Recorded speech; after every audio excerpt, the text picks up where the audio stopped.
Hello, നമ്മൾ വീണ്ടും കോറ super മാർക്കറ്റിൽ വന്നിരിക്കുന്നതാണ്. ഈ പ്രാവശ്യത്തെ നമ്മുടെ ലക്ഷ്യം എന്ന് പറയുന്നത് നല്ല ഫ്രഷ് മീൻ വാങ്ങിക്കാനാണ്. അപ്പം ഇവിടെ ഇങ്ങനെ ഫ്രഷ് മീൻ വാങ്ങിക്കാൻ പറ്റും. അല്ലെങ്കിൽ നമ്മൾ സാധാരണയായിട്ട് ഫ്രോസൺ മീനാണ് വാങ്ങിക്കുന്നത്. നമ്മുടെ നാട്ടിൽ അത്രയും വെറൈറ്റീസ് ഒന്നും ഇല്ലെങ്കിൽ പോലും നമുക്ക് അത്യാവശ്യം ടൂണ അല്ലെങ്കിൽ സാൽമൺ, ചെമ്മീൻ, മത്തി അങ്ങനെയുള്ള കുറച്ച് വെറൈറ്റീസ് ഒക്കെ കിട്ടും. അപ്പോൾ ഫ്രഷ് മീൻ കിട്ടുമല്ലോ, അതുകൊണ്ടാണ് ഇങ്ങോട്ട് വന്നത്. ഇതുപോലെ നല്ല സൂപ്പറായിട്ട് പാക്ക് ചെയ്തിട്ടൊക്കെയാണ് നമുക്ക് മീൻ തരുന്നത്. അപ്പം വലിയ മീനൊക്കെ ആണെങ്കിൽ അവർ വെട്ടിത്തരും, ചെറിയ മീനാണെങ്കിൽ മാത്രമാണ് വെട്ടിത്തരാതിരിക്കത്തുള്ളൂ. പിന്നെ ഇങ്ങനെ വരുന്ന ഫ്രോസൺ മീനും ഉണ്ട്. അതിനകത്ത് കക്കയിറച്ചിയും ചെമ്മീനും ഞണ്ട് അങ്ങനെയുള്ള കുറേ സംഭവങ്ങളുണ്ട്. അപ്പം കുറച്ച് ചെമ്മീനും വാങ്ങിച്ചിട്ടുണ്ടായിരുന്നു. എൻ്റെ മൂത്ത ആൾക്ക് ചെമ്മീൻ ഭയങ്കര ഇഷ്ടമാണ്.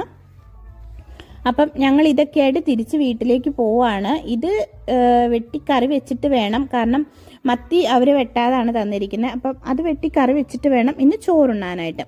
അപ്പോൾ ഓക്കെ, ബൈ ബൈ, ടാറ്റാ.